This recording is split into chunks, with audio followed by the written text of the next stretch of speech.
Hello everyone, my name is Haley Washko, and I will be explaining how the federal election system in America works. In this video, I will be focusing on Congress.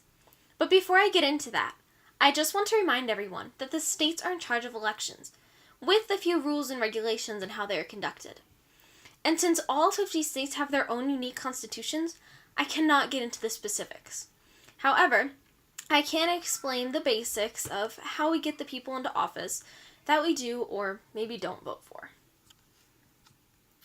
First, we should understand if we are a democracy or republic.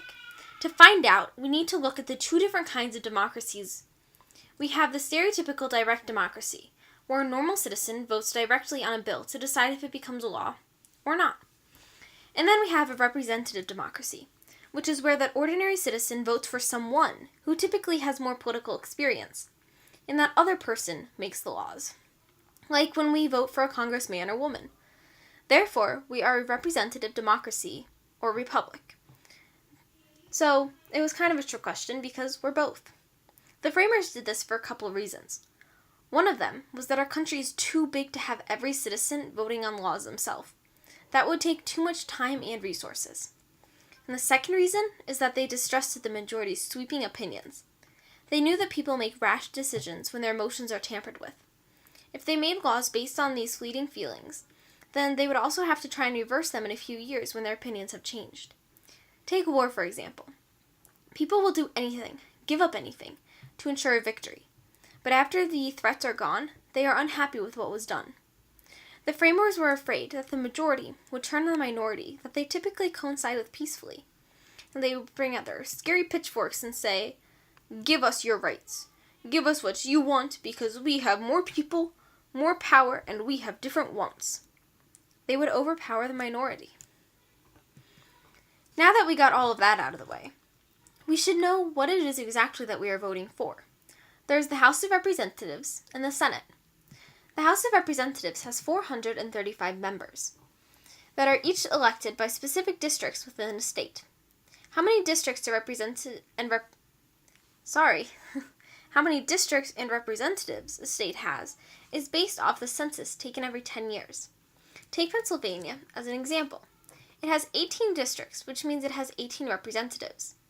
Each district elects one representative for itself. The districts are different sizes because the population is spread out differently. So, even though they're different sizes, each district has the same amount of people living in it, no matter how big or small the district may seem. The Senate, however, has 100 members, 2 per state. The different representation styles between the two houses is because of a debate between the larger and smaller states when the Constitution was first being drafted. The larger states came up with the Virginia Plan, where the representatives would be based on the population of the states. The smaller states said, no way, because the larger states will always have a better chance of getting what they want. So the New Jersey Plan was created, which called for a set number of representatives. This time, the larger states said absolutely not, because we have more people, we need more representation. So, they just combined the two plans. So, we have the House of Representatives, which is based off the Virginia Plan, and the Senate, which is based off the New Jersey Plan.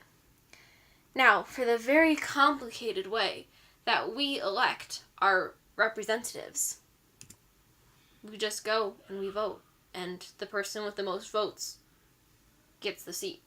Very simple, very basic. However, it was not always this way. Before 1913, and the 17th Amendment was ratified, the state legislatures would pick the senators and who we had on the Senate. However, this process became very corrupt and was nicknamed the Millionaires' Club.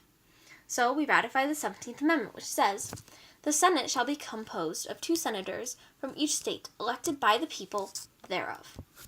Elected by the people thereof is what gives us the right to directly elect our senators instead of the state legislatures doing that. Before I go, I just want to briefly mention that the Senate and the President work together to appoint federal judges. So you should vote for your officials wisely, because judges serve for life and interpret our laws and how it applies to us.